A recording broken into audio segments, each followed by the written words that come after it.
Chapter 15. Very early in the morning, the chief priests, with the elders, the teachers of the law, and the whole Sanhedrin, reached a decision.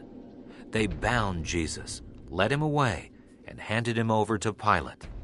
"Are you the king of the Jews?" asked Pilate. "Yes, it is as you say," Jesus replied. The chief priests accused him of many things. So again Pilate asked him, "Aren't you going to answer? See how many things they are accusing you of." But Jesus still made no reply, and Pilate was amazed. Now it was the custom at the feast to release a prisoner whom the people requested. A man called Barabbas was in prison with the insurrectionists who had committed murder in the uprising. The crowd came up and asked Pilate to do for them what he usually did. "Do you want me to release to you the king of the Jews?" asked Pilate, knowing it was out of envy that the chief priests had handed Jesus over to him.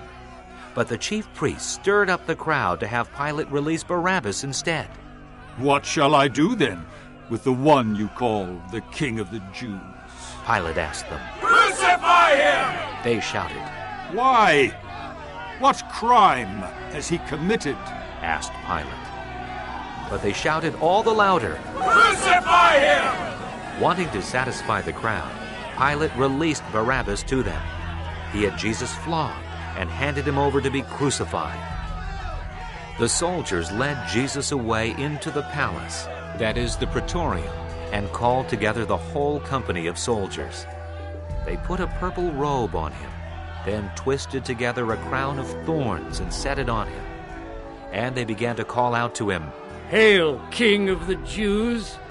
Again and again they struck him on the head with a staff and spit on him. Falling on their knees, they paid homage to him.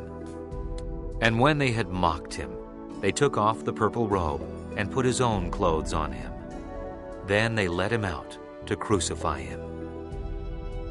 A certain man from Cyrene, Simon, the father of Alexander and Rufus, was passing by on his way in from the country, and they forced him to carry the cross. They brought Jesus to the place called Golgotha, which means the place of the skull. Then they offered him wine mixed with myrrh, but he did not take it. And they crucified him. Dividing up his clothes, they cast lots to see what each would get. It was the third hour when they crucified him. The written notice of the charge against him read, "The King of the Jews." They crucified 2 robbers with him, one on his right and one on his left. Those who passed by hurled insults at him, shaking their heads and saying, "So, you who are going to destroy the temple and build it in 3 days, come down from the cross and save yourself!" In the same way, the chief priests and the teachers of the law mocked him among themselves. "He saved others, They said, but he can't save himself. Let this Christ, this King of Israel, come down now from the cross, that we may see and believe." Those crucified with him also heaped insults on him. At the 6th hour, darkness came over the whole land until the 9th hour. And at the 9th hour, Jesus cried out in a loud voice, "Eloi!